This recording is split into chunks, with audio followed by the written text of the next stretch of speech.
harga penawaran di bawah 80%. Silakan Pak.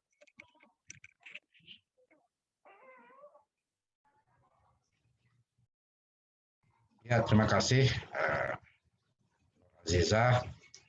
Ya Pak. Diberikan kesempatan untuk menyajikan materi ini. Sesungguhnya materi ini akan dibawakan oleh Pak Ade Kristianto.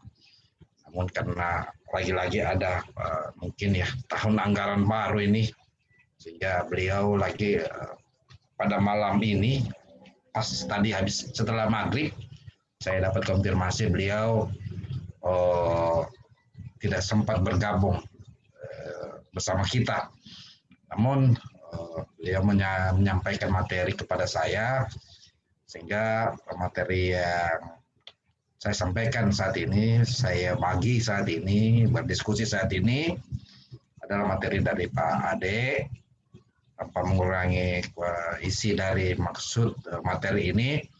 Saya akan menyajikan materi apa yang disampaikan tadi oleh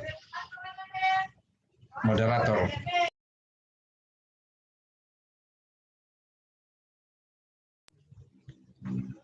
Baik, saya akan sharing.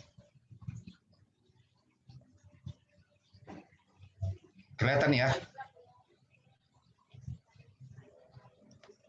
Aziza, kelihatan ya? Ya Pak, kelihatan Pak.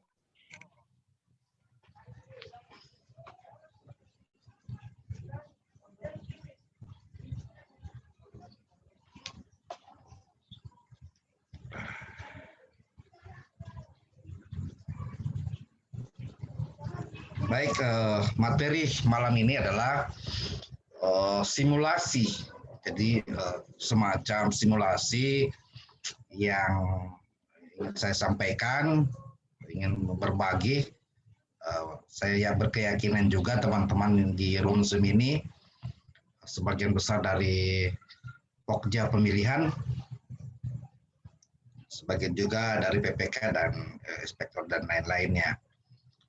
Materi ini sebenarnya berangkat dari pemikiran saya menyampaikan ke narasumber Pak Ade bahwa ada surat edaran ya, ada surat edaran dari Kementerian PU bahwa perlu ada pendampingan terhadap penawaran ya, penawaran yang dibawa dari 80% HPS-nya. Olehnya itu saya mengangkat tema ini, mudah-mudahan apakah ini juga terjadi kepada teman-teman di Runsum ini, ada penawaran di bawah 80%, tentu materi ini menurut saya perlu lagi digali ulang, perlu lagi didalami ulang, sehingga apa yang menjadi surat dari Kementerian PUPR saat ini bisa ditanggulangi, bisa terjawab untuk kita semua.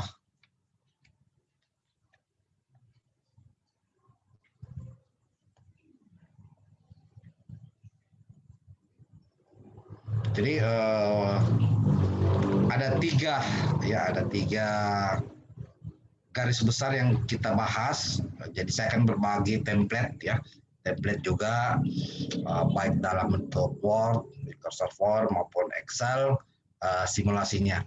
Namun saat ini kita berbagi tentang konsep ya, konsep dasar dari evaluasi terhadap penawaran di bawah 80%.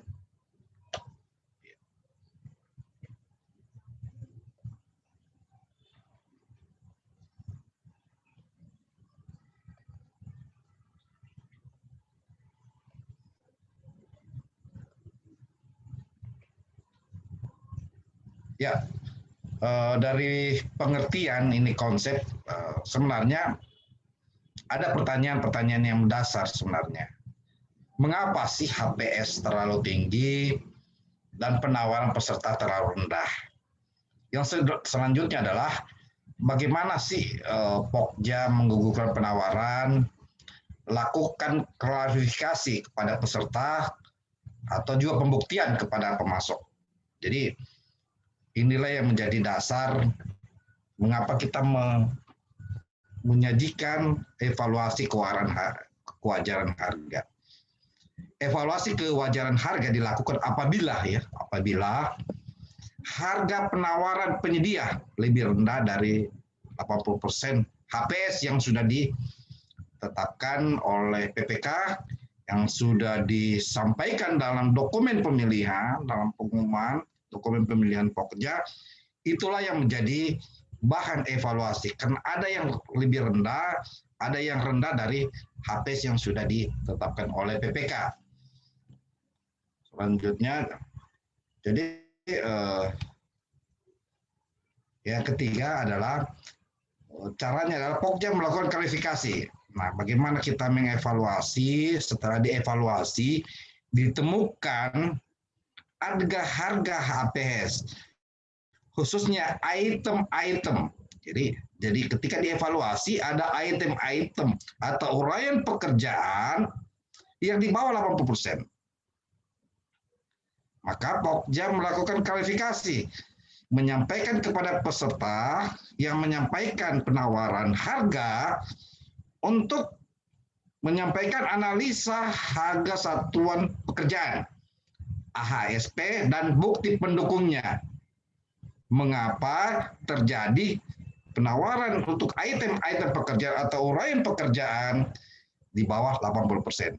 Jadi Pokja pemilihan meminta kepada peserta untuk menyampaikan AHSP-nya dan bukti pendukung. Mengapa saudara menyampaikan di bawah 80% penawaran harganya?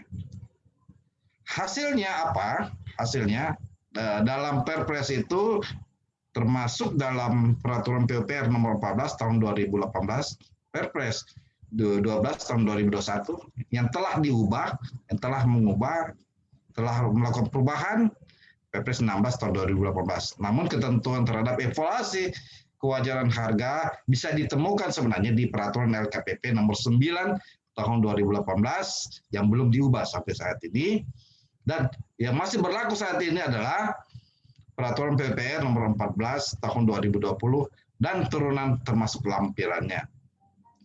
Ketika kita meminta kepada peserta untuk menyampaikan analisa satuan HSP dan bukti pendukung, kita pasti harus mengambil kesimpulan apakah penawaran harga yang disampaikan oleh penyedia ini wajar atau tidak wajar. Itu hasil dari ketika kita menyampaikan melakukan klarifikasi kepada peserta. Ya.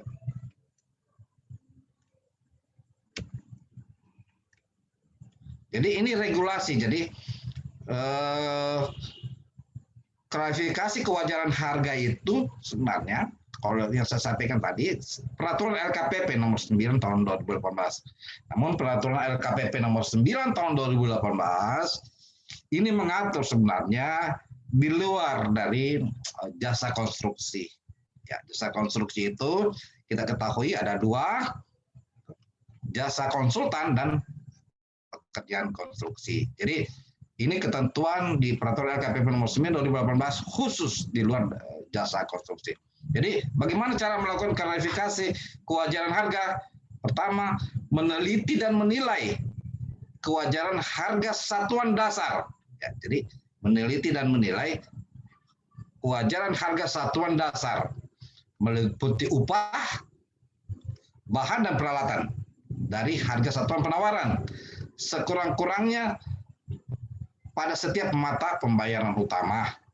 Misalnya, jika bangunan gedung, maka pembayaran utamanya kalau kita ingin membangun gedung, suatu gedung, maka mata pembayaran utamanya pasti pekerjaan fondasi, pekerjaan slop, pekerjaan kolom, galian, tembok, balak, dan kuda-kuda. Itu mata pembayaran utama.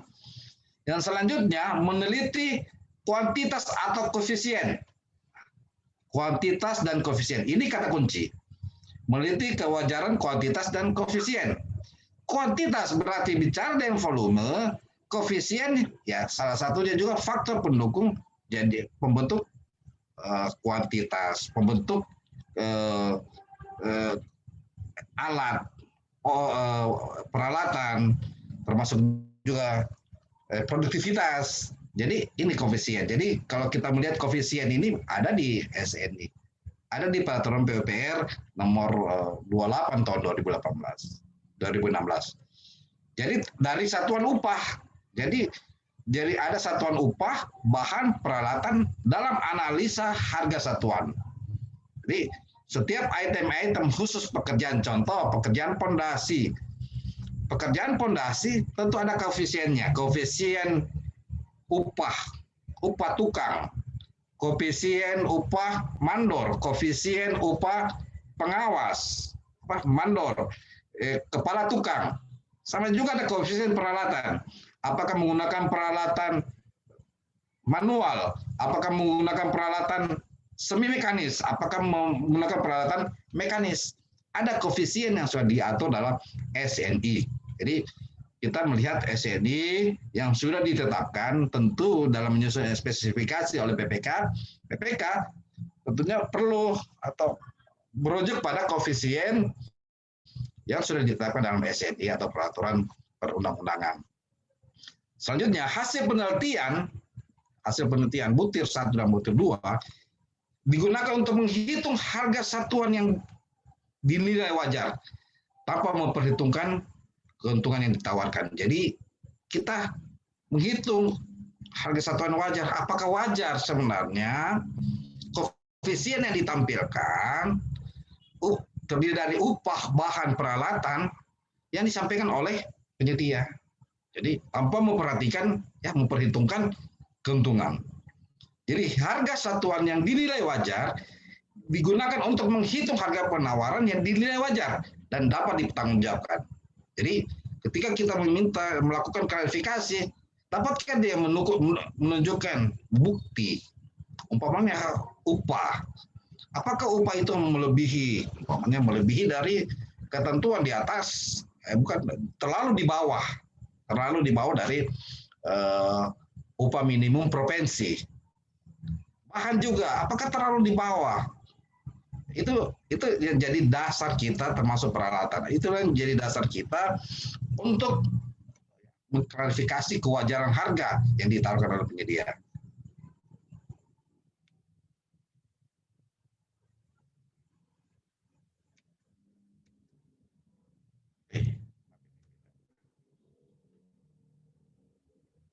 Jadi harga penawaran dihitung berdasarkan volume yang ada dalam kuantitas. Ya, jadi kalau bicara kuantitas, berarti bayangan kita ini pasti perhitungan harga satuan.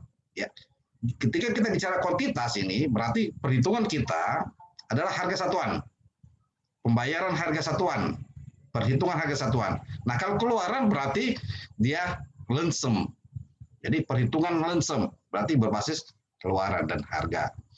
Apabila harga penawaran lebih kecil ya dari evaluasi perhitungan, jadi penawaran lebih kecil ya dari hasil evaluasi garing perhitungan, maka penawaran dinyatakan tidak wajar dan gugur. Ya, jadi lebih kecil dia setelah dievaluasi, hasil evaluasi ternyata di bawah, ya, lebih kecil. Penawaran dinyatakan tidak gugur. Jadi itu yang menjadi dasar untuk melakukan klarifikasi kewajaran harga.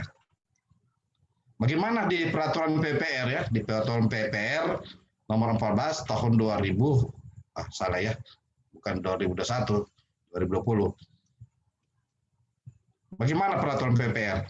Ya, nah, peraturan PPR sama sebenarnya. Hanya dia lebih khusus, yaitu kerjaan jasa kayak konstruksi. Jadi peserta menyampaikan analisa harga satuan pekerjaan dan pendukungnya.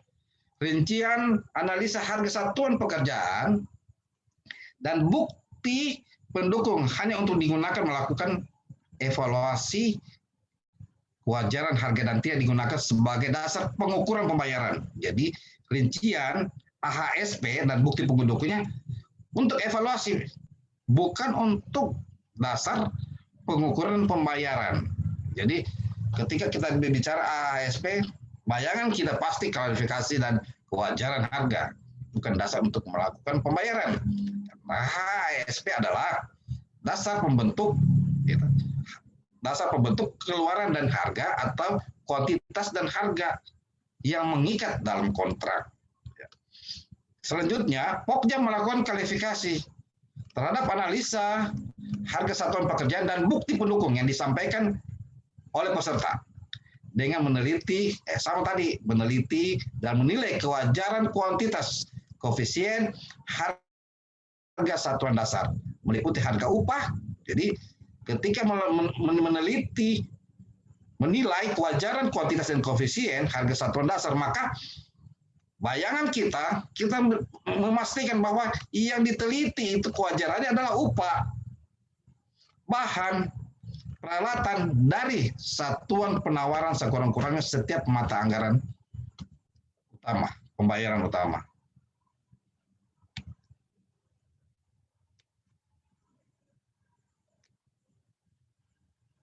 Ya, jadi hasil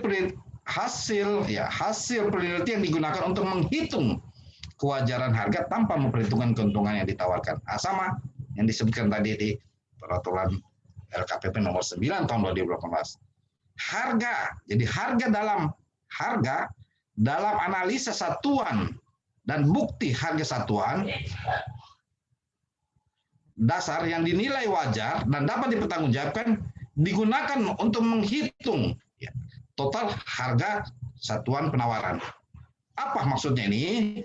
Inilah yang saya bilang tadi, analisa harga satuan pekerjaan itu membentuk harga sehingga terjadi total penawaran oleh penyedia. Apa saja? Salah satunya di BOK adalah kuantitas dan harga, keluaran dan harga untuk lump-sum. Itu satuan adalah kuantitas dan harga itu sendiri. Dalam hal peserta tidak hadir atau memberikan tanggapan atas, jadi ketika kita meminta peserta, mengundang peserta baik secara elektronik maupun secara non elektronik, tidak hadir, tidak memberikan tanggapan atas permintaan klarifikasi, evaluasi kewajaran harga, maka menggugurkan penawarannya. Pokja menggugurkan. Tahapan evaluasi diatur ya di bab 13 petunjuk evaluasi kewajaran harga.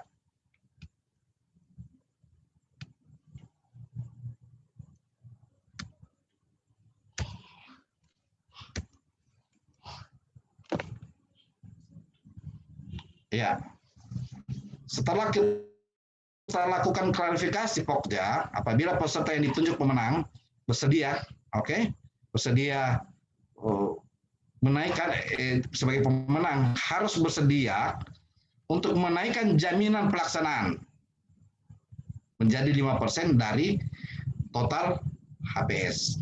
Jadi jaminan pelaksanaan harus disampaikan oleh peserta apabila sudah ditetapkan sebagai pemenang tender. Apabila peserta yang bersangkutan tidak bersedia menaikkan jaminan pelaksanaan menjadi sebesar 5%, penawaran digugurkan serta dikenakan sanksi daftar hitam. Jadi ini ketentuan yang di aturan PUPR.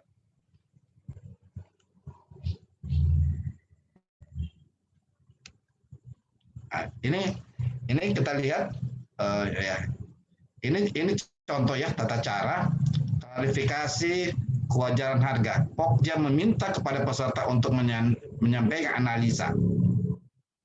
Ini menyampaikan analisa harga satuan pekerjaan. Nah, ini ada di format SDP. Kalau di lampiran 2, di lampiran 3 PUPR nomor 14 tahun 2020 itu sendiri. Jadi ini format sekurang-kurangnya mata pembayaran utama. Jadi ini HSP, Pak. Ini satuan, kuantitas, prinsipnya bisa koefisien, ya, koefisien. Ini kuantitas atau koefisien. Harga satuan yang kita peroleh berdasarkan daftar yang kita buat, daftar harga dan upah. Jadi HASP ini tidak berdiri sendiri, ini bersumber dari harga satuan ini, bersumber dari penyedia berupa daftar harga dan upah. Harga bahan kah, harga upah pekerja kah, termasuk juga harga yang lainnya yang berkaitan dengan pembentuk harga. Jadi ini yang diminta oleh Pokja untuk dilakukan analisa. Lebih umum, yang jadi masalah, yang kadang menjadi problema, koefisien atau kuantitas. Itu sendiri ya.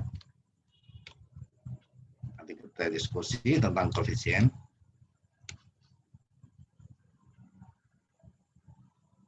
Nah, ini juga format analisa harga satuan pekerjaan yang setelah meminta HSP-nya, Pokja membuat analisa harga satuan pekerjaan dengan format yang demikian. Ya, setelah kemudian diklarifikasi, membuat format yang mana HPS-nya, yang mana penawaran dari penyedia. Ya. Jadi melakukan klarifikasi harga dan membuat format.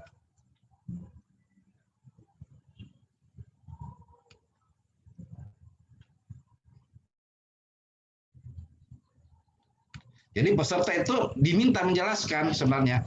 Prinsipnya peserta diminta menjelaskan kuantitas atau koefisien yang dimaksud dalam analisa harga satuan pekerjaan. Apabila penjelasan diyakini dapat memenuhi persyaratan dan spesifikasi teknis, maka digunakan kuantitas dan koefisien tersebut sebagai kuantitas hasil klarifikasi.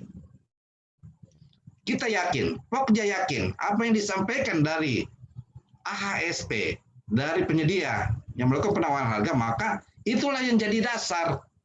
Sebenarnya yang menjadi dasar kuantitas, yang menjadi sebagai kuantitas koefisien hasil klarifikasi. Maka digunakan kuantitas dan koefisien tersebut.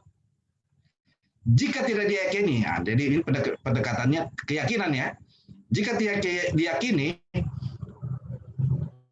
maka Pokja dan peserta menelaah kembali kuantitas dan koefisien agar dapat disepakati bersama untuk memenuhi persyaratan dan spesifikasi teknis. Koefisien dan kuantitas yang disepakati menjadi kuantitas koefisien hasil klarifikasi. Ketika kita sudah sepakat apa yang disampaikan oleh penyedia dalam penawarannya, HSP-nya dan bukti pendukung, maka itu yang mengikat, itu menjadi kuantitas, menjadi hasil klarifikasi yang dimuat dalam berita acara sendiri. Apabila tidak tercapai, maka kalau tidak tercapai, maka kuantitas atau koefisien hasil klarifikasi menggunakan koefisien atau kuantitas dalam HPS.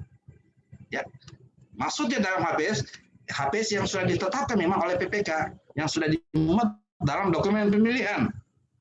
Bukan hasil dari penjelasan dari penyedia atau penawaran penyedia. Kalau tidak sepakat, ini ketentuannya.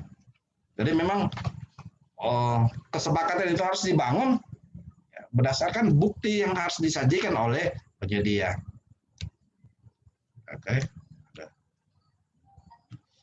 Peserta diminta membuktikan. Ya, ini saya bilang bahwa peserta diminta membuktikan.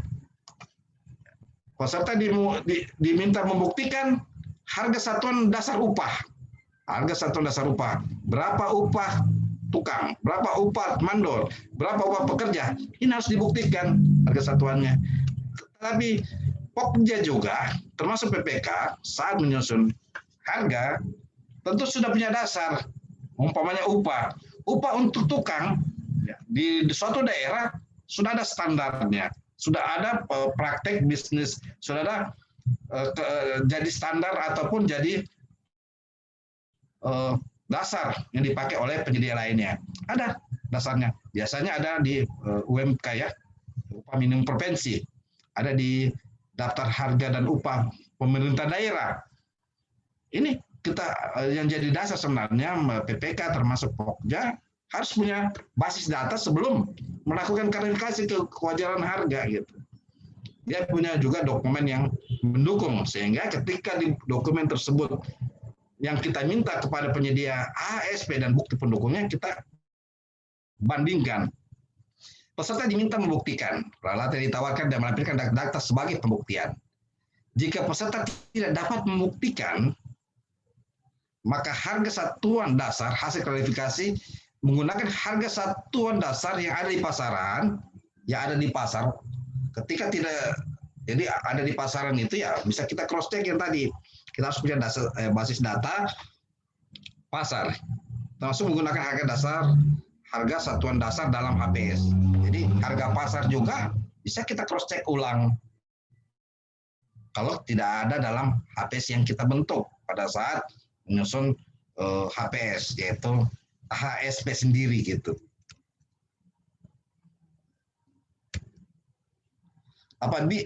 Ya.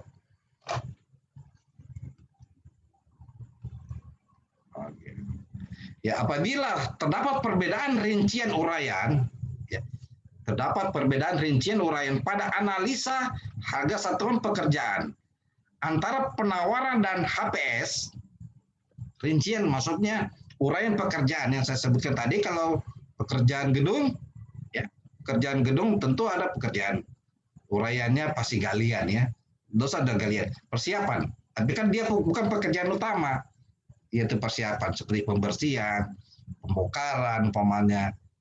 Biasanya persiapan adalah tadi mulai galian, pemasangan fondasi sampai di atasnya. Jadi apabila terdapat perbedaan rincian uraian pada analisa harga satuan pekerjaan antara penawaran dengan HPS. Nah, jadi antara penawaran penyedia dan HPS yang ada pada PPK, yang ada pada Pokja, maka dalam hal peserta tidak dapat membuktikan kuantitas garing koefisien dan harga satuan dasar, maka koefisien garing kuantitas hasil klarifikasi dan harga satuan dasar hasil klarifikasi menggunakan kuantitas garing, ya. Jadi garing, koefisien dan harga satuan dasar pada penawaran. Dalam hal tidak dapat membuktikan, ya, ketika dia buktikan Pak, kita gunakan penawarannya penyedia gitu, ya, kuantitas dan koefisiennya. Nah kalau tidak membuktikan, maka kita pakai alat kita sendiri, instrumen kita sendiri, yaitu HPS yang kita sudah buat berdasarkan rincian. Jadi itu kata kunci ketika dalam membuktikan kuantitas dan koefisien itu sendiri. Ketika tidak bisa buktikan, maka kita pakai HPS rincian kita. Ketika bisa dibuktikan dan bisa dipertanggungjawabkan, maka kita menggunakan kuantitas garing koefisien dan harga satuan dasar penawaran dari penyedia.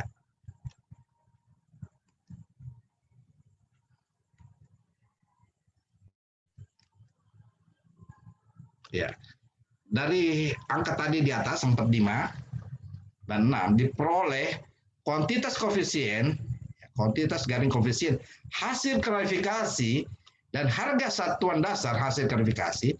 Selanjutnya dihitung harga satuan hasil klarifikasi sekurang-kurangnya. Jadi sekurang-kurangnya pada setiap mata pembayaran utama, mata pembayaran utama tanpa memperhitungkan keuntungan. Kemudian dihitung setiap harga satuan penawaran untuk setiap harga satuan penawaran yang bukan mata pembayaran utama dengan mengurangi keuntungan, sehingga diperoleh satuan harga penawaran yang bukan mata pembayaran utama apa memperhitungkan keuntungan. Harga yang diperoleh pada angka 7-nya, angka 7 sini, dan akan dimasukkan dalam tabel daftar kuantitas dan harga hasil klarifikasi, sehingga didapat total hasil klarifikasi tanpa keuntungan. Jadi itu tentang klarifikasi di bawah 80%.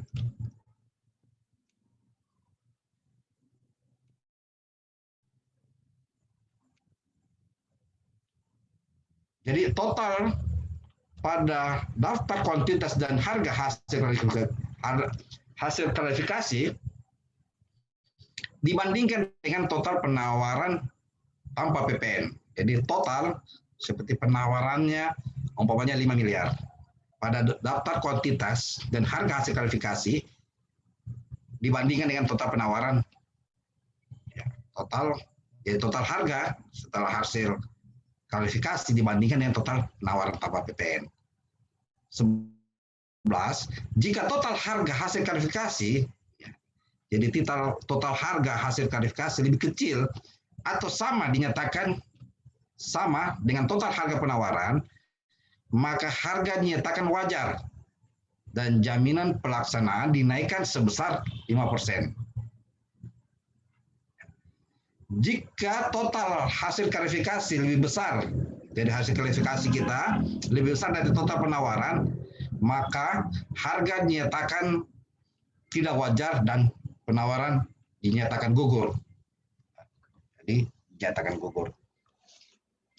Ini simulasinya proses pemilihan pembangunan.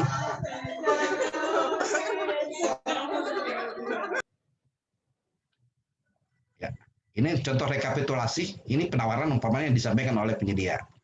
Rekapitulasinya pekerjaan tanah, pekerjaan utama umpamanya. Ini adalah di antaranya pekerjaan utama. Kalau bicara pembangunan gedung, ini adalah pekerjaan utama.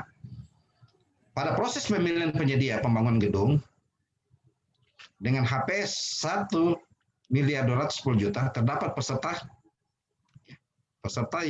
peserta tender yang setelah koreksi aritmatik penawarannya di bawah 80%. Ya, berarti ini total ya. Setelah hasil koreksi aritmatik penawarannya di bawah 80%. Wah, ini kita harus klarifikasi kepada penyedia. Kok kita periksa dulu item-item penawarannya, uraian-uraian pekerjaannya.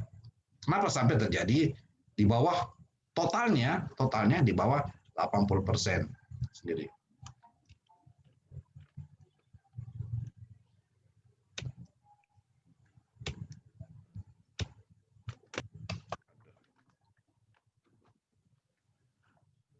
Ya, ini contoh mata pembayaran utama pembangunan gedung ya. Setelah dilakukan ini simulasi mata pembayaran utama, pekerjaan atap nilai bobotnya 19%, lalu lantai 15% dan lain-lain. Inilah setelah dilakukan ini contoh mata pembayaran utama. Jadi ini contoh mata pembayaran utama. Ini yang saya bilang tadi, Pak, analisa harga satuan pekerjaan. Ini ada di HSW sebenarnya.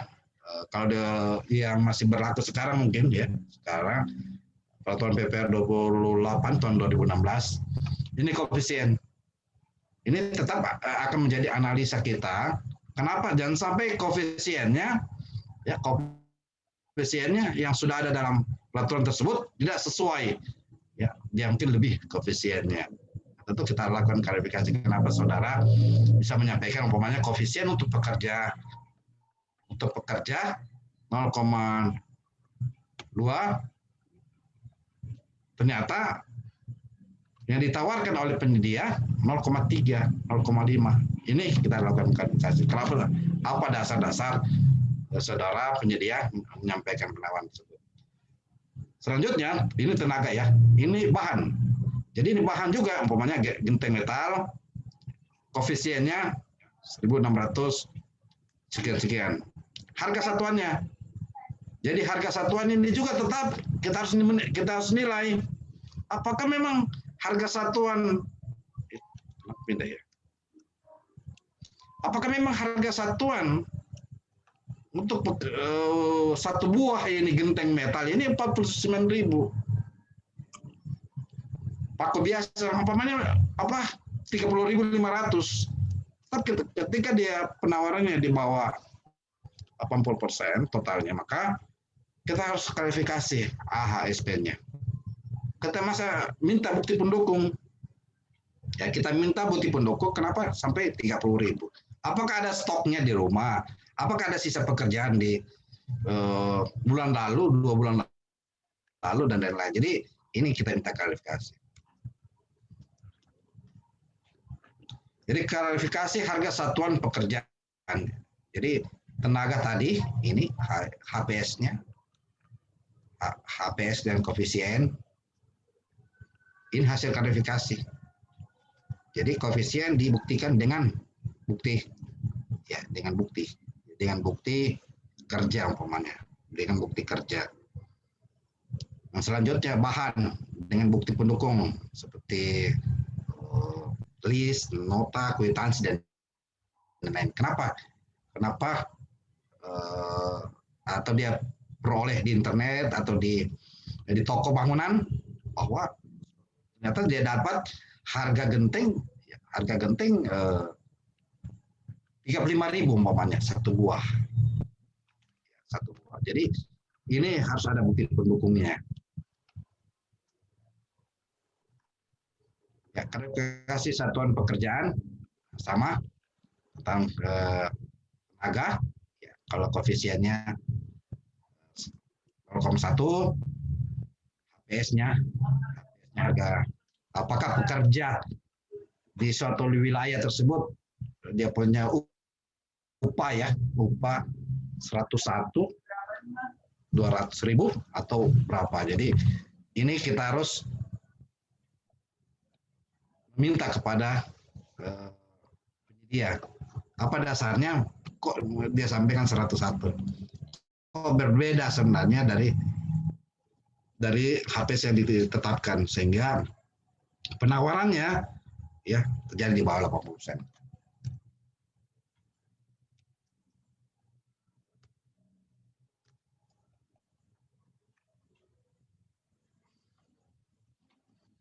Ya, klarifikasi harga satuan pekerjaan, daftar harga dan kuantitas.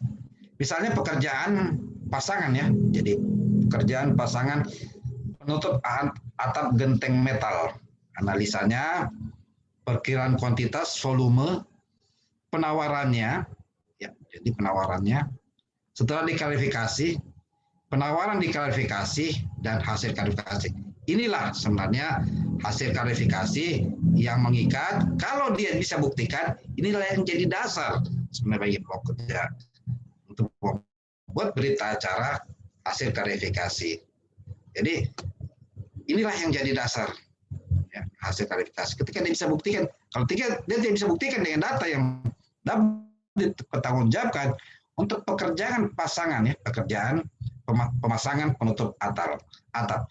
Ini uraian pekerjaannya kalau di HSP pasti ada upah ya. Ketika memasang atap ini tentu tidak bisa jalan sendiri. Pasti ada upah tukang, upah pemandor, kepala tukang, pekerja. Termasuk juga upah bahan, pembelian bahan. Tidak hanya atap genteng, ada paku, ada mungkin pekerjaan rangka. Jadi tidak berdiri sendiri. Sehingga ketika kita bicara pemasangan atap genteng metal, maka analisa harga satuan pekerjaannya pasti ada orang. Pasti ada bahan-bahan pendukung lainnya. Jadi orang yang dimaksud adalah upah pekerja. Ya, sama pekerjaan atap ini hasil klarifikasi ya, bisa dipertanggungjawabkan. Pekerjaan atap hasil klarifikasi pertama 150.957.463. Setelah dilakukan klarifikasi ya, yang jadi dasar kesepakatan 162 ternyata wajar ya, karena pekerjaan atapnya wajar karena dia dapat namanya bisa dipertanggungjawabkan data-data pendukung baik itu upah maupun bahan. Jadi kita kembali kepada HSP-nya, analisa harga satuan pekerjaan yang tadi termuat dalam koefisien.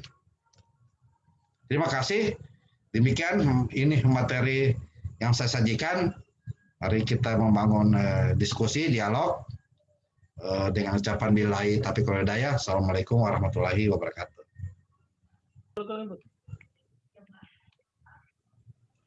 Baik, terima kasih Pak atas materinya tentang simulasi evaluasi kewajaran harga penawaran di bawah 80%. Tadi kita sudah mendengarkan dari pengertiannya, klarifikasi kewajaran harga, ada tata cara klarifikasi kewajaran harga, dan ada simulasi kewajaran harga, dan masih banyak materi-materi yang sangat penting tadi yang telah disampaikan oleh Bapak Dr. Kurniawan. Baik Pak, mungkin langsung saja di sini kita sudah mendapat beberapa pertanyaan. Mungkin langsung saja Pak saya bacakan. Jadi pertanyaan pertama di sini ada dari Bapak Rafsanjani Datau. Pertanyaannya, Assalamualaikum.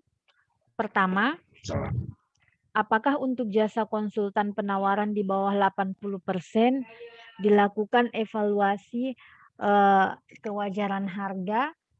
Dan yang kedua, jika penyedia pada jasa konsultan tidak memasukkan harga satuan tenaga pendukung dan biaya non personil nol atau tidak diisi, apa diberi nilai pada evaluasi harga? Jadi seperti itu Pak. Silakan mungkin Pak langsung dijawab pertanyaan dari Bapak Rafsanjani. Silakan Pak. Baik. Pertanyaan kemudian, ketika kita mengevaluasi Pak, evaluasi untuk jasa konsultan konstruksi ini kan dia standarnya ada standar remunerasi, ya. Standar remunerasi yang ditetapkan oleh peraturan PPR nomor keputusan PPR ya nomor 897 2017. Nah, ketika dia menawarkan di bawah remunerasi, apa sih yang dilakukan Pokja? Pokja tetap harus melakukan klarifikasi kenapa dia menawarkan 80%. Kalau dia memang sudah sepatutnya dia harus gugur gitu. Dia harus gugur karena dia melakukan di bawah remunerasi ya, di bawah remunerasi, bukan 80%. Di bawah remunerasi. Nah, ketika di bawah remunerasi dia tidak sampaikan berarti dia sudah melanggar ketentuan padahal PPK sudah menyusun standar remunerasi. Yang selanjutnya, bagaimana cara Pokja? Nah, cara Pokja adalah ya, melakukan klarifikasi, mengundang penyedia, menyediakan jasa konsultan itu sendiri, sampaikan kalau saudara tidak tetap memperoleh pekerjaan itu, ingin mendapat pekerjaan itu, maka caranya adalah belanja langsung non personil dikurangi dan mengembalikan ke keadaan normal harga satuan untuk remunerasi belanja langsung personil, bukan belanja. Jadi belanja langsung non personil dikurangi. Jadi intinya adalah mengurangi belanja langsung non personil dan menambah sesuai dengan remunerasi belanja langsung personil. Itu strategi yang harus dipakai. Jadi ketika di bawah dari itu tetap kita lakukan investigasi. Kenapa dia menawar tidak sesuai ketentuan perundangan. Nah, bagaimana cara menilainya? Ya, ketika dia tidak sanggup, ya pasti kita lakukan, kita gugurkan penawarannya karena memang dia sudah melanggar ya dari remunerasi yang sudah ditetapkan. Yang selanjutnya apa tadi, Aziza?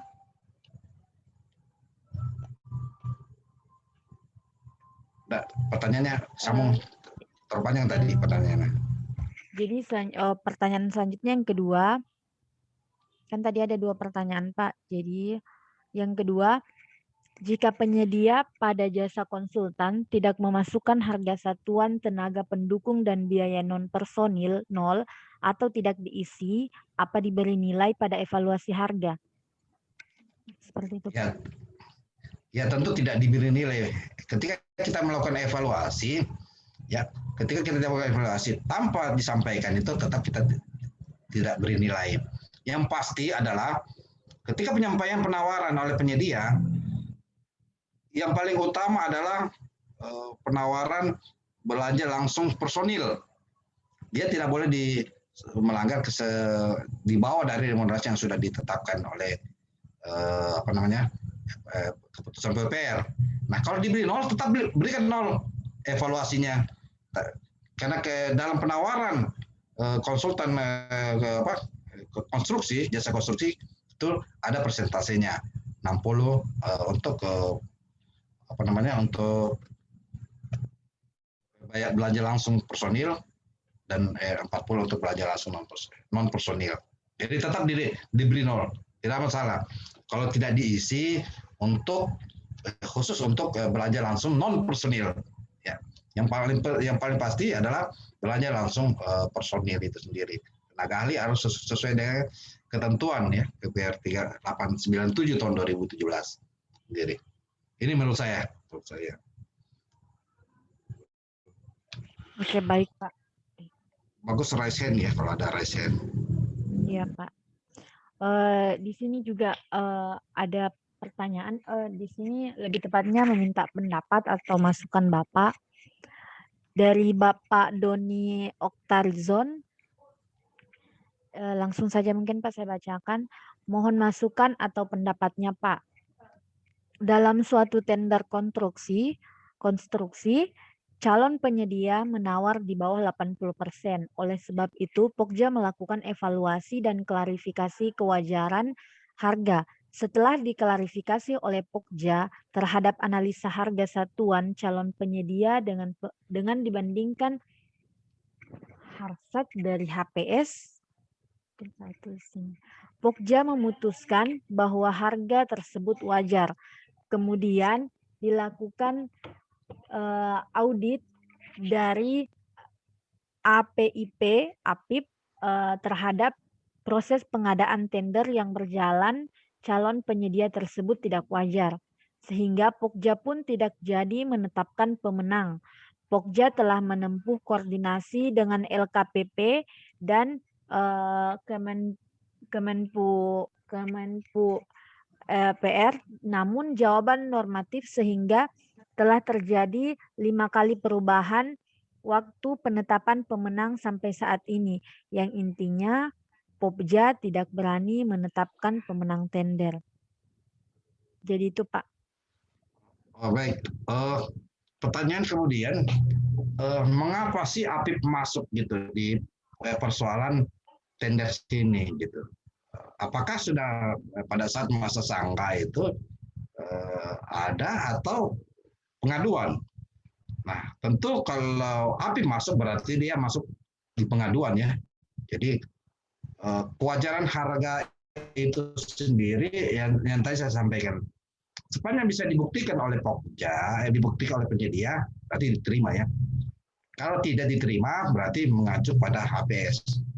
Nah, harga satuan kan sudah jelas ditetapkan oleh PPK, kemudian jadi bahan tender oleh Pokja itu sendiri. Jadi kalau APIP masuk di tempat pada saat tender ini sendiri, berarti ada sesuatu yang dilaporkan ya, sehingga bukan bagian dari sangga itu sendiri. Jadi kalau ada perubahan 5 kali penetapan pemenang, karena itu tadi sumbernya memang ada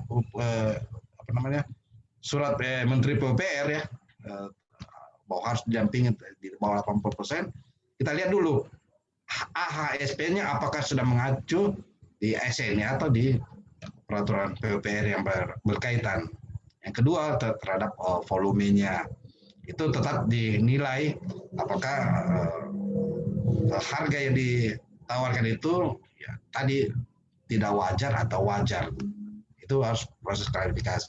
Demikian.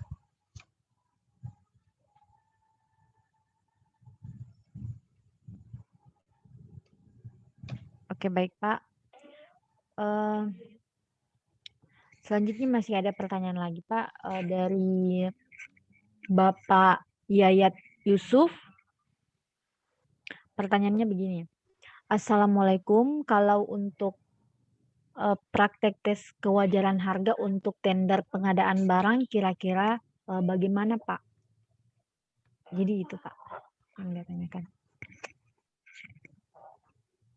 Oke. Oke. Jadi ada contoh saya kasih.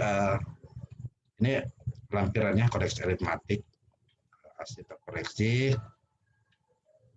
Terus saya buka ya filenya ya. Oh, ini timpang ya.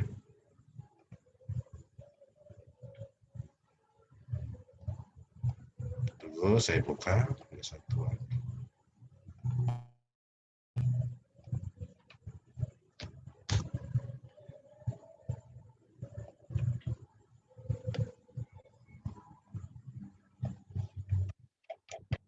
Banyak ini. Sambil-sambil ya. Kerjaan apa ini? Jalan-jalan. Yes.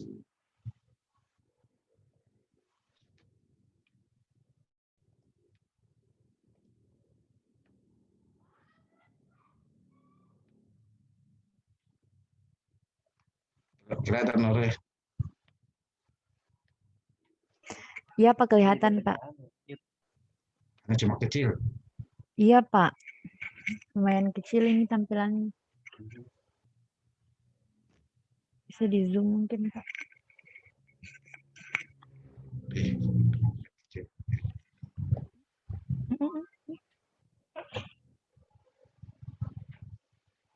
Tamanur. Oh, kecil sekali. Besar sekali.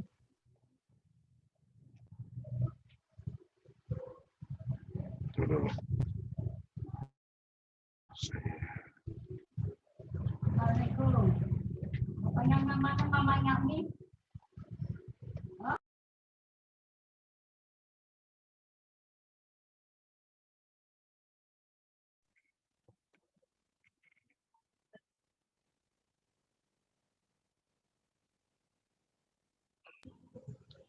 Ini kelihatan oleh.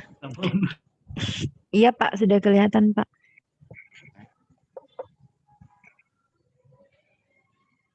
Saya kurangi lagi sedikit. Oke.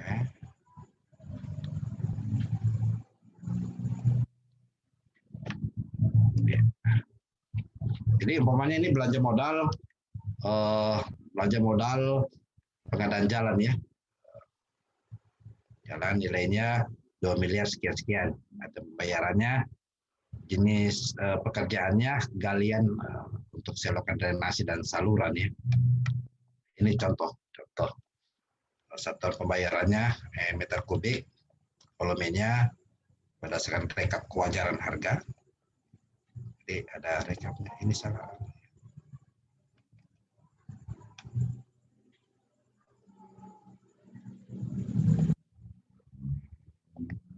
Ya, ada salah. Ya, jadi kalau pekerjaan drainase kita ketahui ya, pertama pasti ada upah. Apakah itu dia menggunakan, kalau upah pekerja mungkin pakai alat manual ya, manual. Yang kedua juga ada mandor. Apakah pekerja ini juga sebagai operator, bisa sebagai operator, mandor sebagai pengawas. Nah, ada peralatan utama, ekskavator. Ya, ini ekskavator yang menggali drainase dan saluran, dump truck ya, mengangkut dan memuat ya, dan alat bantu. Nah, ini kewajaran harga. Nah, kewajaran harga ya satuannya apa namanya? Satuannya jam, HPS-nya ini ya, HPS-nya berarti terdiri dari kuantitas ya,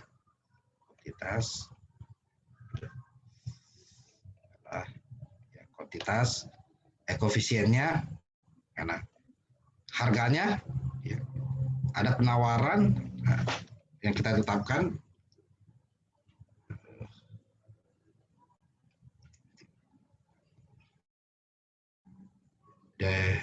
Hang ada. Oke, jadi saya akan kasihkan karena dia hang ini nanti dia korups. Iya Pak. Dia korups ini file terganggu. Jadi ya demikian. Iya Pak, oke ya. Pak. Iya Pak. Oke. Langsung saja mungkin Pak pertanyaan selanjutnya lagi. Pertanyaannya, ya.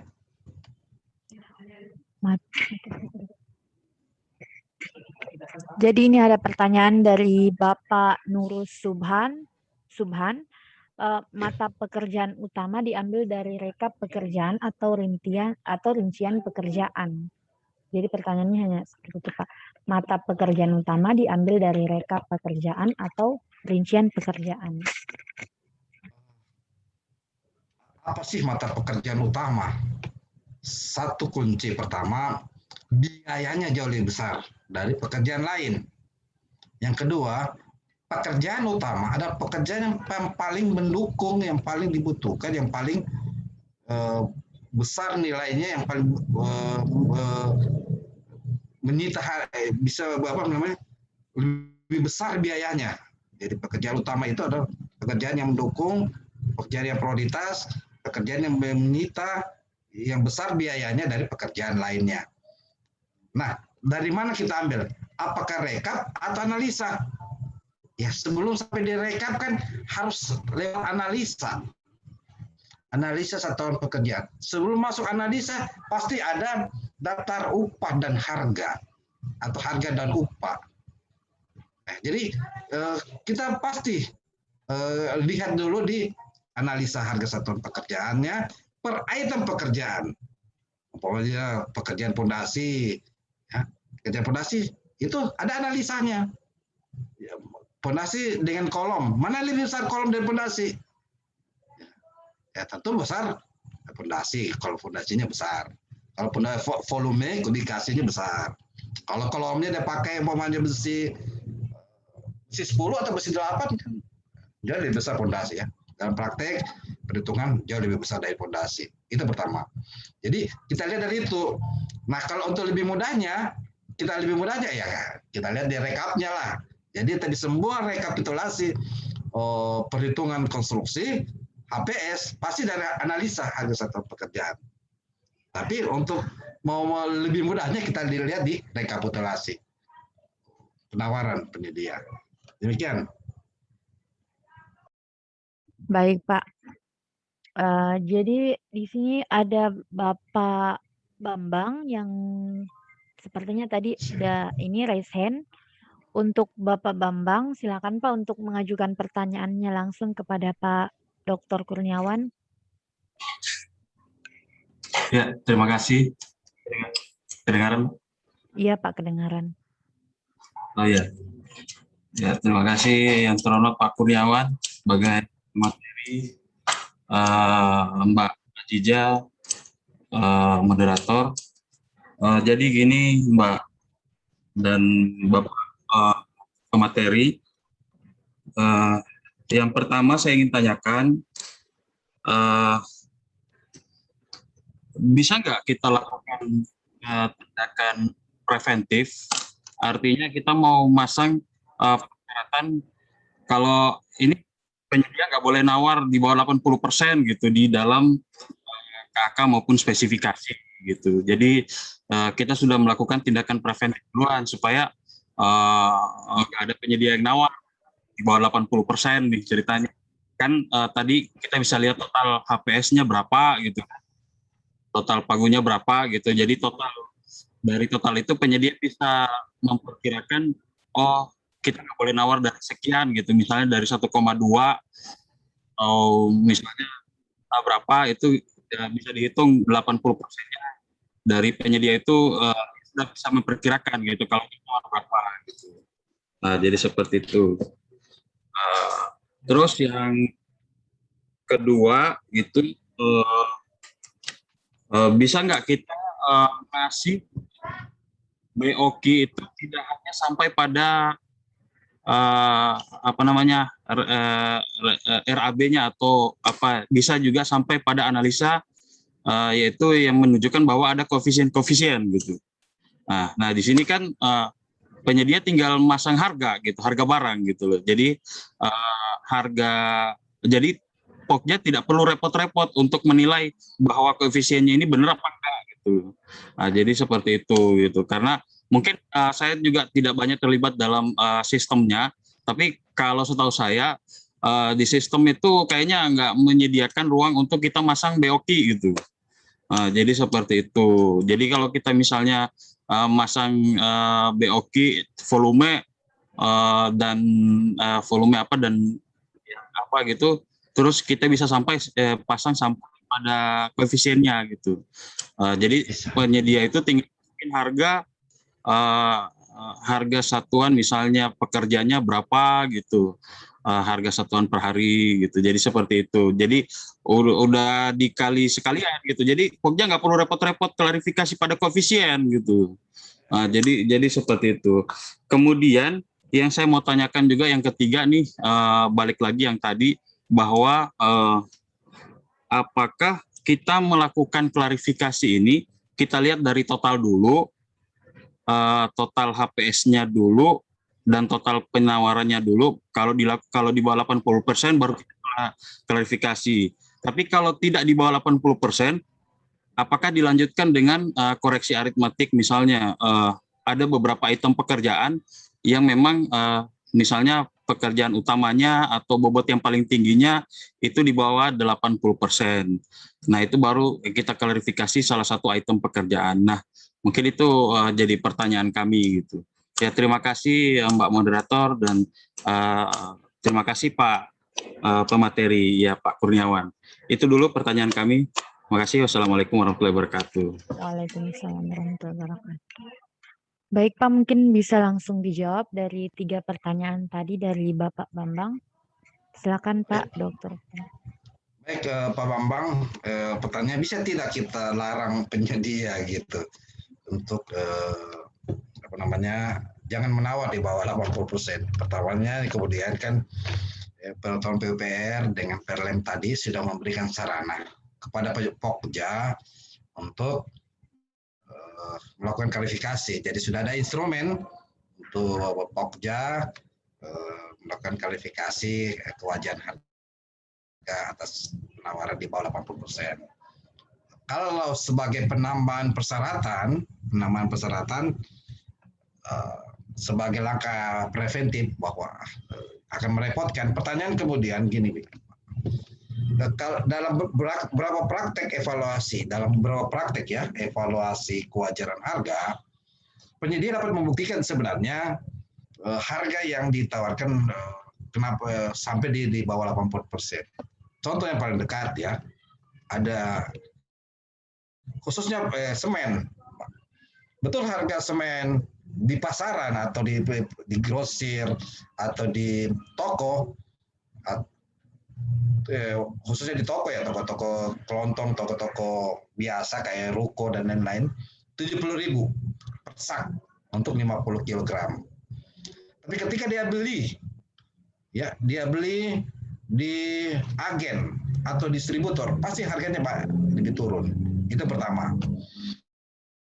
Yang kedua adalah kalau dia beli di produsen umpamanya, ya pasti harganya turun daripada harga yang dia sudah ditetapkan oleh PPK.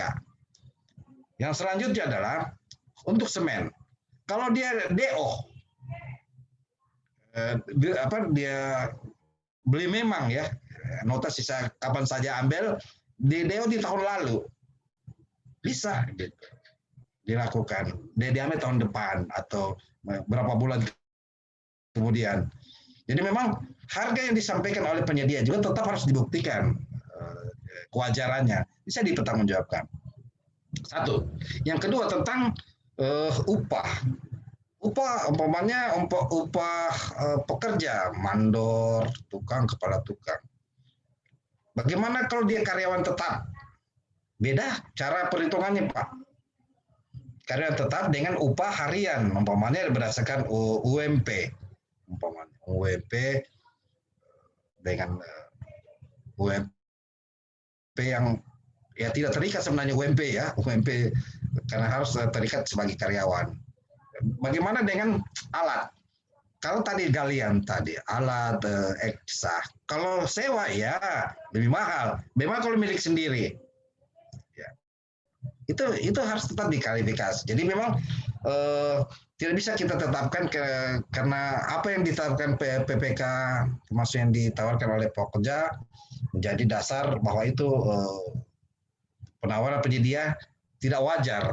Kalau dia bisa buktikan dan dalam praktek evaluasi kewajaran harga itu yang lebih dominan untuk bahan ya, untuk khusus bahan itu yang jadi dominan, sehingga mereka dalam analisa harga satu pekerjaan termasuk daftar upah dan harga atau harga dan upah dia lebih rendah dari penawaran penyedia lain atau analisa penyedia lain, sehingga dia di bawah dari itu.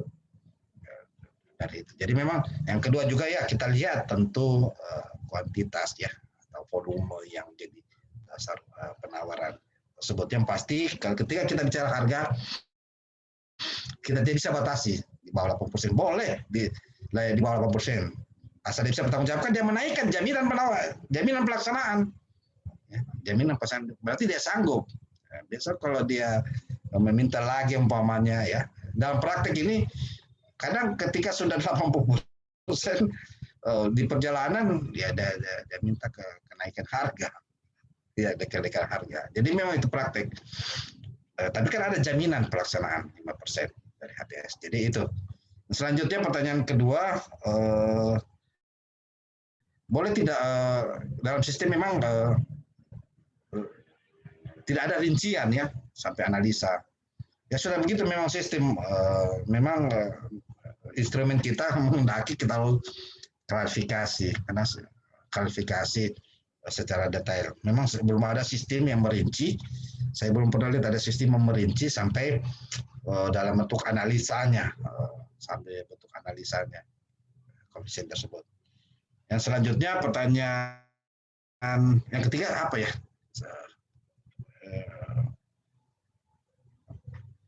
Nurasi saya. Lalu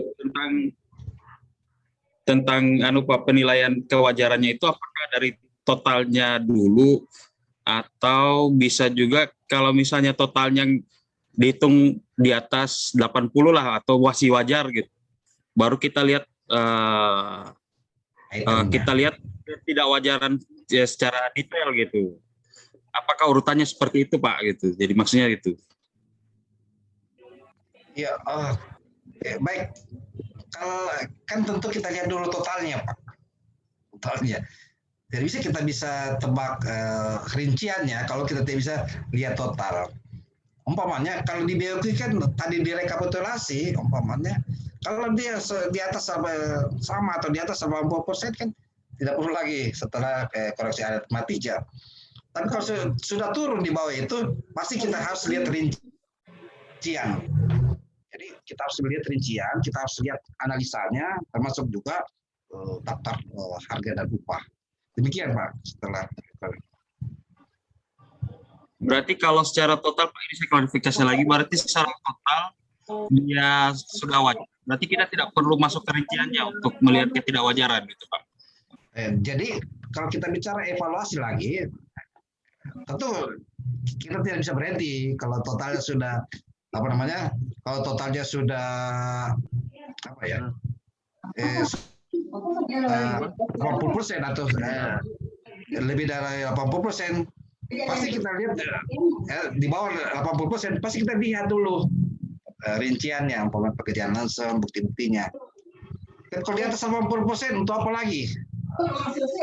Apalagi kita melakukan rincian, karena memang penawarannya sudah wajar. Itu apa? Kenapa ini ya? Kenapa ada suara-suara? Itu kalau menurut saya sudah ini ya.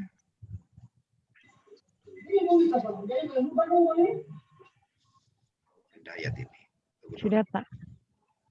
Ya, jadi ya menurut saya adalah ketika sudah wajar dia sama atau di atas 80%, untuk apa lagi kita lakukan rincian itu sendiri. Jadi kalau menurut saya demikian Pak.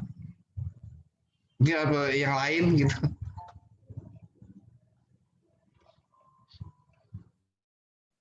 Oke, baik Jadi Pak. ketika di bawah 80%, maka sesuai petunjuk bab 13 itu jelas bahwa pasti kita menilai rincian Pak. Kalau sudah ada 80% atau sama, tidak perlu lagi. Demikian. Oke, baik Pak. Bagaimana Pak Bambang? Cukup Pak? Siap, cukup Pak. Terima kasih. Oke, baik. Terima kasih, Pak. Di sini masih ada beberapa pertanyaan, Pak, dari form chat. Langsung mungkin saja saya bacakan. Ini dari Bapak Taufik Huntu. Pertanyaannya itu, ketika setelah melakukan klarifikasi dan hasil harga penawarannya harus dinaikkan, apakah penyedia tersebut bisa ditetapkan sebagai pemenang atau penyedia tersebut digugurkan? Seperti itu, Pak. Silakan mungkin Pak langsung jawab. Yang mana ya soalnya? Ini Pak dari Bapak Taufik Huntu.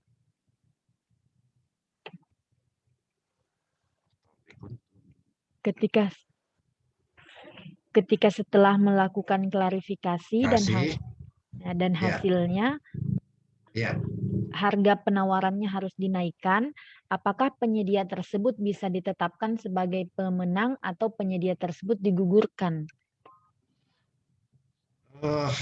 Gini, tidak ada harga penawaran yang dinaikkan.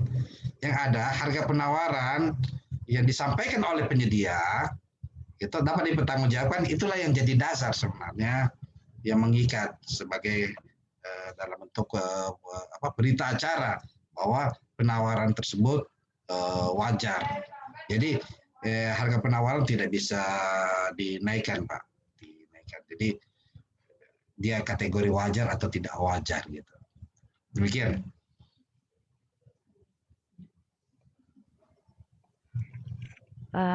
Cukup, Pak?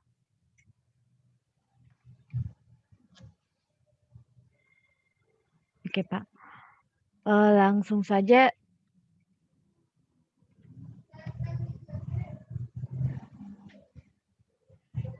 Selanjutnya pertanyaan. Iya, pertanyaan selanjutnya, Pak. Pada Musar ya? Iya, Pak dari Pak Damuzar. Di sini dia mau bertanya, yang pertama, klarifikasi terhadap koefisien satuan pekerjaan apabila ditemukan koefisien lebih rendah dari koefisien sesuai BQ, apakah tidak langsung digugurkan, Pak? Karena koefisien dalam BQ sudah mengacu kepada Permen PU. Terima kasih, Pak. Ya, baik, koefisien yang sudah kenapa dia mantul?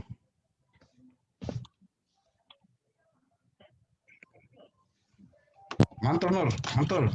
Pak.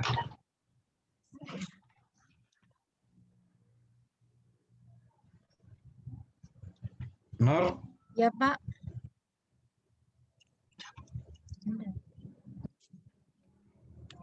Kenapa, Pak? Mantul. Suaranya. Oh. Halo? Ya, Pak. Ya, jadi klarifikasi, saya sudah baca. Jadi klarifikasi terhadap koefisien satuan pekerjaan apabila ditemukan lebih rendah ya dari koefisien sesuai BOQ, apakah langsung digugurkan? Apa karena koefisien langsung digugurkan? Apakah tidak langsung digugurkan, Pak? Karena koefisien BQ itu koefisien dalam BQ sudah mengacu di peraturan PUPR. Nah, ada dalam praktek pembuatan koefisien ya. Jadi penyedia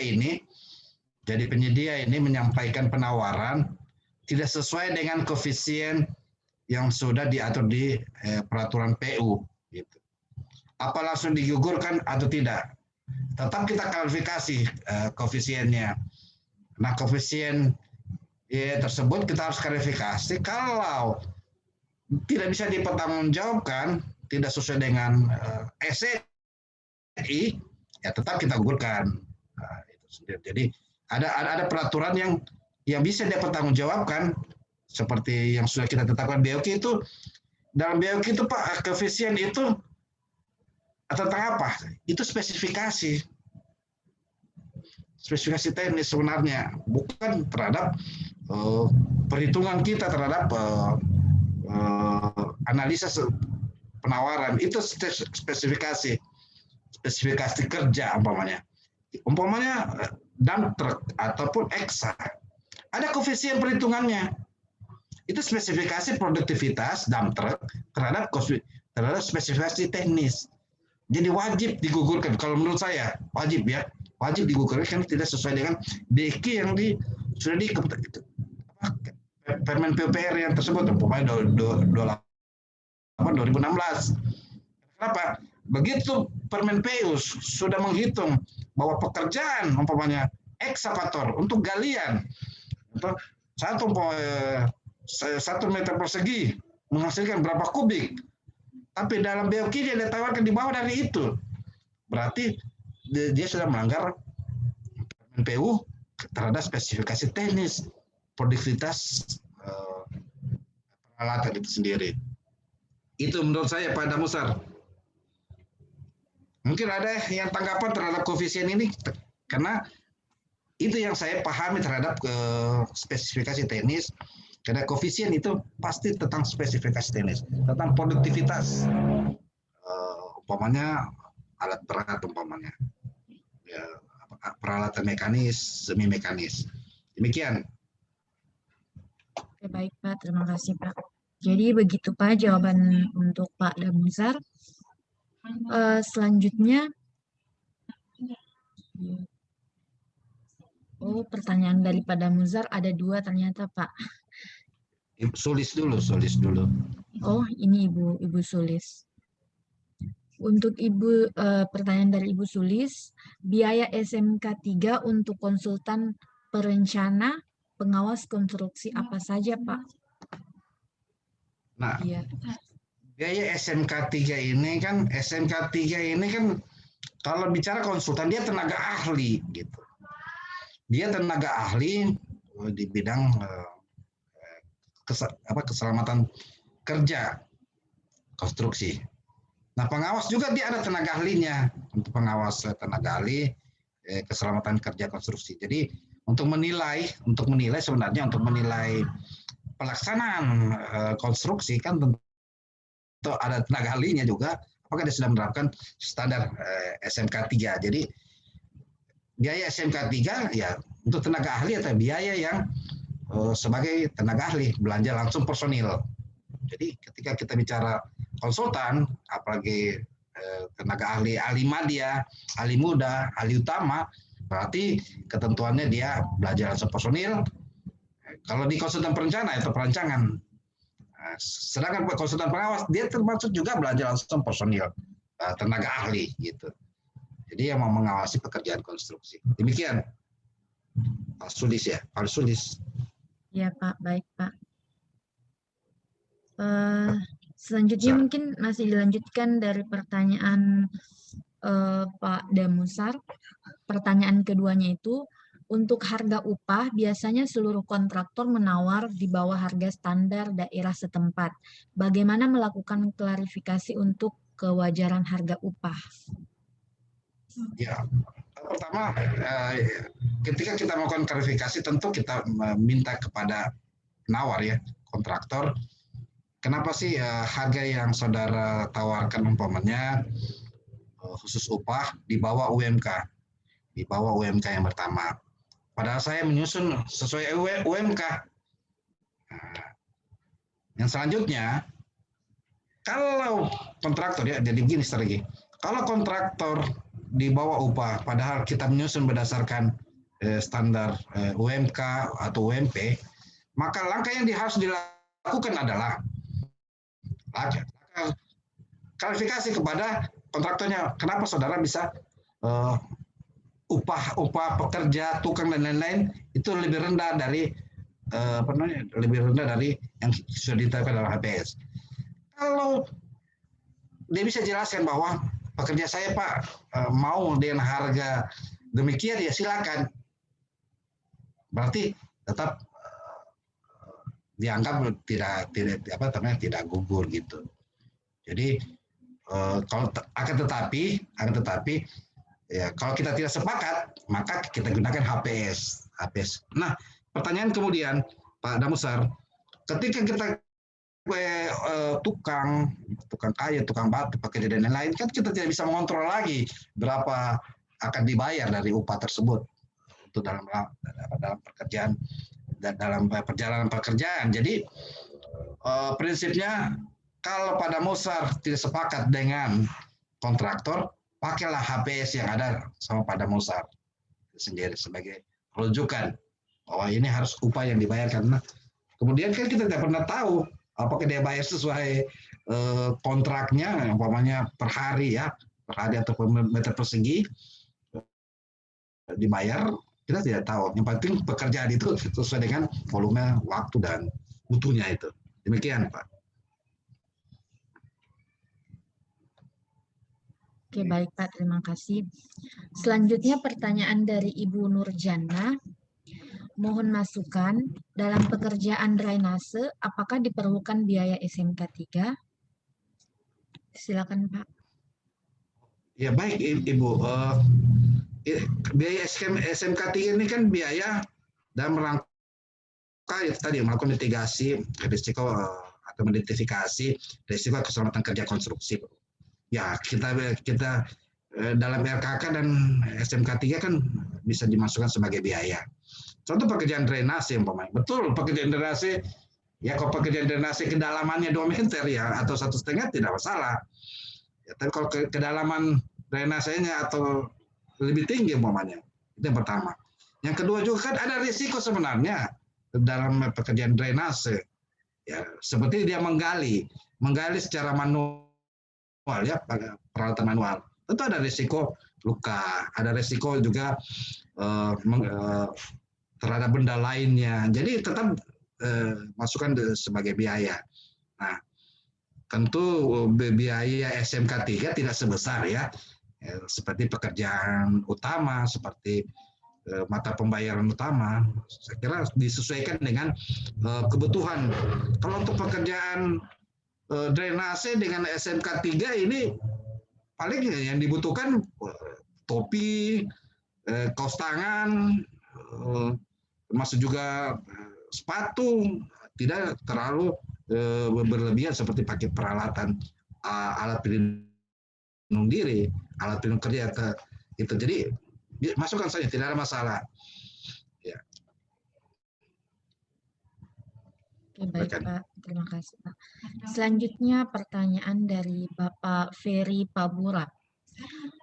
Izin bertanya Pak Dokter, pada saat evaluasi kewajaran harga, harga satuan yang dipakai mengacu ke harga satuan kabupaten atau kota, lokasi proyek tersebut, atau harga satuan yang dikeluarkan tingkat provinsi.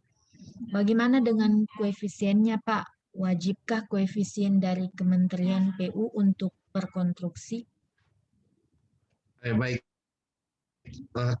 kita kan bicara kewajaran harga, tentu kita melihat harga pasar setempat. Harga pasar setempat. Berapa sih harga pasar semen ya?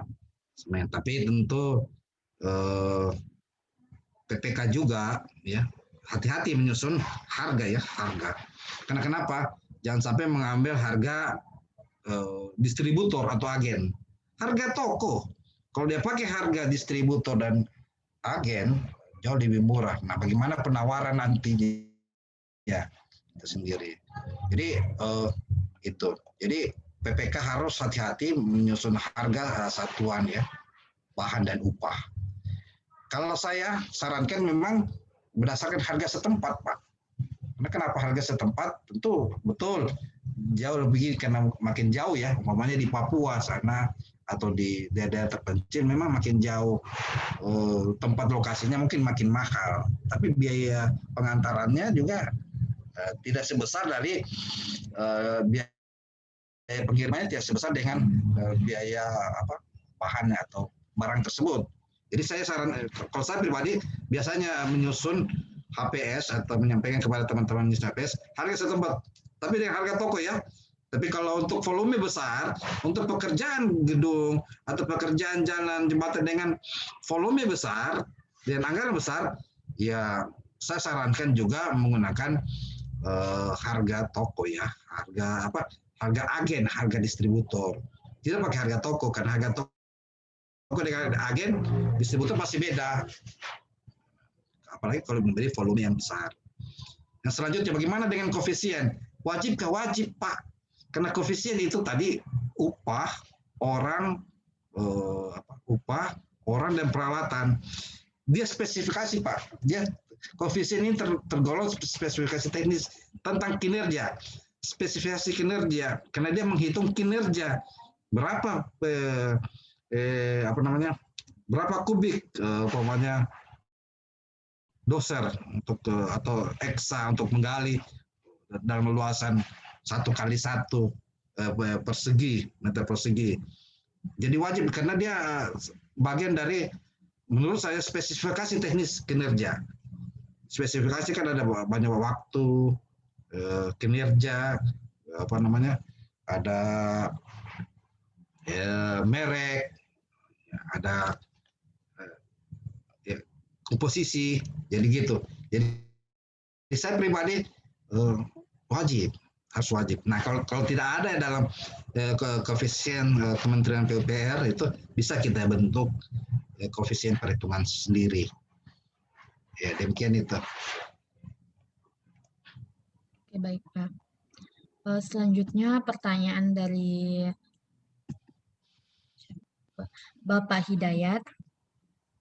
Harga penawaran di bawah 80%, maka dilakukan klarifikasi harga.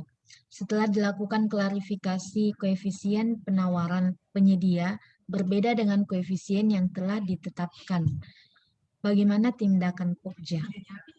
Silakan. Ya, apabila penyedia tidak bisa membuktikan ya dalam analisa satuan pekerjaan, yaitu umpamanya upah tadi, upah, peralatan, bahan, maka kalau dia sepakat pemenang, dia menggunakan HPS yang disampaikan oleh yang ditetapkan oleh PPK dan Pokja. Itu ketentuannya. Jadi langkah yang harus dilakukan adalah bisa dipertanggungjawabkan, berarti mengacu HPS penawarannya. Ya. Tidak bisa dipertanggungjawabkan dan dia sepakat mengacu HPS yang ada pada PPK yang atau disampaikan oleh Pokja itu sendiri.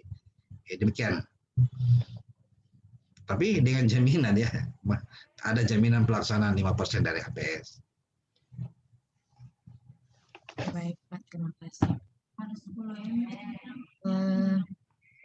Ini sedikit ada dari Ibu, sepertinya Ibu Diego, iya, dari Ibu Diego, berupa saran jika dalam klarifikasi mendapatkan perbedaan koefisien, lebih baik Pokja meminta kepada PPK untuk penilaian dari tim ahli atau tim teknis dari PPK terhadap perbedaan tersebut. Mungkin ada tanggapan Bapak Dr. Kurniawan mengenai saran itu. Ini Bapak ini, bukan Ibu ini. Oh, maaf Pak. Jadi gini,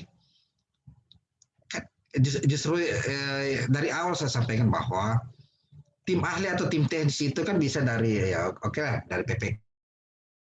Bisa dari konsultan perancangan gedung itu, ya perancangan gedung itu sebenarnya pembayarannya atau itu 5% ya, kalau bicara peraturan PUPR 22 2018 itu kita tidak langsung membayarkan biaya untuk perancangan gedung. Ada masa konsultan perancangan gedung untuk mendampingi Pokja ketika ada pertanyaan terhadap koefisien. Jadi pekerjaan perancangan gedung itu khusus gedung ya, dia kompleks satu kesatuan, maka dia tidak dibayarkan 100%.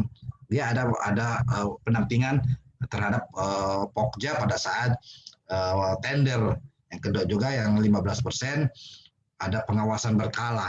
Jadi kalau saya sarankan Pak Diego ya panggil kembali, kalau pekerjaan gedung ini panggil kembali konsultan perancangannya, tolong dampingi kenapa ada perbedaan koefisien, karena bisa jadi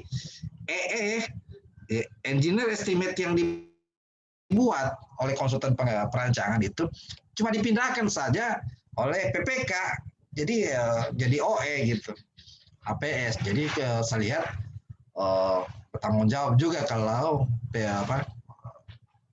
masukan perancangan. Apabila kalau EE-nya itu cuma dipindahkan jadi OE gitu. Owner estimate. Demikian Pak Diego. Saya akan kirimkan Excel-nya ya, habis refresh kembali ini file Excel-nya. Saya akan kirimkan, jangan sampai saya masukkan lagi dia korup itu. Saya sampaikan di grup. Baik. Diego ada. Ya, mungkin dari Pak Diego Satu ada saja mungkin yang baru kita tutup. ingin disampaikan. Siap. Assalamualaikum warahmatullahi wabarakatuh. Waalaikumsalam warahmatullahi wabarakatuh. Izin Pak. Ya. Tadi mau sekadar ini aja Pak, masukan. Saya pun sudah pernah melakukan kalkulasi harga Pak, kebetulan juga. Tapi dari sumber-sumber, kedengaran Pak ya? Kedengaran. Ya Pak, kedengaran Pak. Jadi kebanyakan yang saya dapat Pak, memang HPS-nya PPK terlalu mantap lah, berlemak. Nah, jadi memang mungkin saran untuk Pokja lah Pak, ketika review sebelum mulai tayang tender review dengan PPK itu, mungkin sumber-sumber data untuk penentuan HPS itu mungkin alangkah baiknya ditanyakan. Karena bisa jadi standar barang yang ditetapkan oleh pemerintah daerah itu dia lebih tinggi dari pasar Pak. Itu kadang-kadang kalau lebih tinggi, sedangkan penyedia itu menawar dengan harga pasar. Itu selisihnya sangat-sangat jauh Pak. Jadi ketika penawaran penyedia yang di bawah 80, itu total penawaran Pak ya, itu ketika akan kalkulasi kita agak susah Pak melihat harga satuan materi Pak. Itu Pak. Jadi alangkah baiknya saran untuk Pokja lah, ketika penentuan HPS itu bukan berarti mengubah HPS-nya PPK, cuman memberi masukan saja Pak. Jadi terhadap PPK itu kan ibaratnya dalam penetapan harga angka untuk harga satuan untuk material, upah, dan alat itu alangkah baiknya mungkin disesuaikan dengan harga yang berlaku pada saat itu Pak. Itu Pak. Kalau misalnya harganya sesuai dengan pasaran, saya rasa mungkin kejadian yang mungkin skala nasional nih Pak, penawaran di bawah 80 itu tidak terjadi Pak. Nah, terus untuk Bapak siapa tadi yang nanya pertama ya, Pak Bambang ya, Pak Bambang. Kalau nggak salah. Pak Bambang, itu memang ada perbedaan Pak antara klarifikasi harga timpang dan total penawaran Pak. Jadi kalau klasifikasi harga satuan timpang itu berlaku hanya untuk satuan aja. Tapi kalau harga di bawah 80 ini dari total penawaran. Tentunya di IKP, lupa saya IKP 19 apa ya. Itu tata cara evaluasi kan pertama memang kita harus koreksi aritmatik dulu Pak dari harga itu. Nah, kalau misalnya di atas 80 tentu kelihatan dari harga satuan timpangnya kelihatan. Kalau untuk harga satuan timpang sih saya rasa cukup BAB aja sih Pak, karena dia dapat diperjawabkan kan, cuman perlakuannya ketika akan ada adendum kontrak yang akan merubah volume terhadap harga satuan itu